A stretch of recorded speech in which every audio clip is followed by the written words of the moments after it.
Hello, everyone. President Zelensky talked about basically our wish list for Ukraine in the wake of the horrific attack on the children's hospital last week. And this is, again, one of those times when I agree with him. He talks about, first of all, needing at least 25 more Patriot air defense systems. That's true. There should be one basically near every major city to protect every region. That would be like super awesome. Considering how much Ukrainians are able to do with the little bit they have, it's already kind of awesome. But having 25 more would be amazing. And of course, more F-16s. So the F-16s piece of it is actually something I asked my father about. My dad is both a former military man and a mechanical engineer with the concentration in airplane design. He worked at the Zaporizhia airport for, 40 years? At least, I think more than 40 years, probably almost 50. So he knows a lot about the logistics of dealing with military airplanes. So I asked him about this, and he said, well, there is some good news about anything related to F-16s, and the good news is, in this case, no news. What this means is that there is something going on, and Ukrainian military command is basically keeping it close, keeping it quiet. Usually, based on past instances of this approach, that meant something big was in the works. So hopefully we'll see F-16s in action sometime soon. Of course, like a good little head of state, Zelensky expressed, his concern after former President Trump's attempted assassination. But for my personal curiosity, here's what I want to know. Like, why did they use deadly force against the shooter? Why did they not try to negotiate with him and give him 1/5 of Trump's money? Also, why did they provide assistance and security right away? Why didn't they wait a couple of years? Asking for a friend. Fun fact, Russia's Security Council had already issued an official request to the U.S. Department of Justice to investigate Ukraine's participation in this plot, because clearly Ukraine has nothing better to do. There is an interesting piece on BBC talking about a photojournalist from Northern Ireland who is describing his experience while he was embedded with Ukrainian troops when he got caught in a Russian ambush. It's a pretty long article, but again, if you are interested in human interest stories, this is definitely for you. Fortunately, he survived. He lived to tell the tale. His ordeal was pretty horrific. They were vastly outnumbered. I think almost like either 9-1 or 10-1.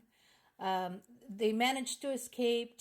Everybody in the unit was wounded, but like I said, he managed to get out of there. That said, I am grateful to foreign correspondents who basically take that chance and go there to cover the events and to bring to us what is actually going on the ground, because had all of the news been coming strictly from Ukrainian journalists, there would be a lot of people saying, well, of course Ukrainians are going to say that. Ukrainians are biased. So this way, we have people from all over the world, France, Northern Ireland, Ireland, UK, US, Germany, Italy. I'm trying to think. We may have had somebody also from Portugal.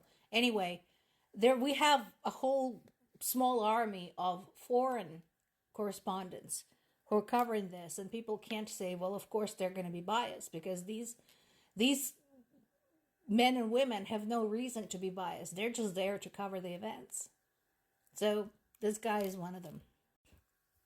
Not surprisingly, Russia and China, who still claims to be neutral, started joint naval drills. Again, just more saber rattling, more a show of force. No surprise there whatsoever.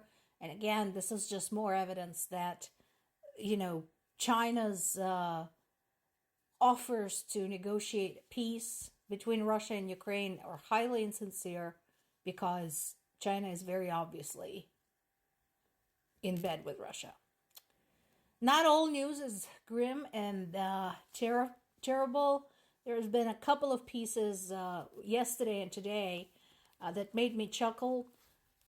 One of them is this. This is from the Telegraph. Stop laughing. I know the Telegraph is not the best source ever. I get it. That's why I almost never use it. Very rarely.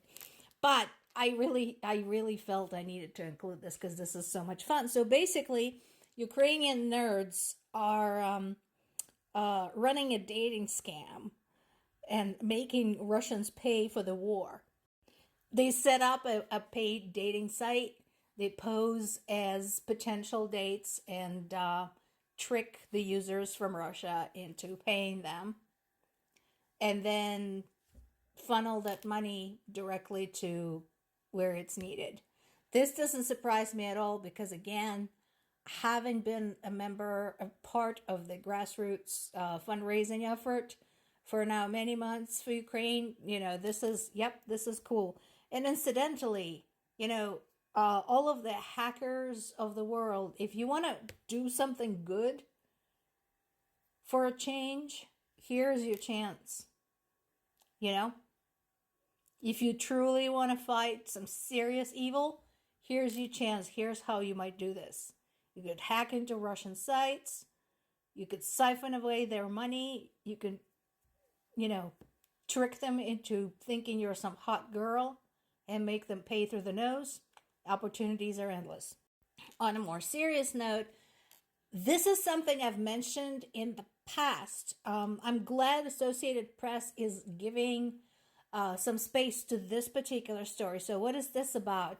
It's about the startups that have been springing up all over Ukraine, basically finding new and inexpensive ways to fight the war.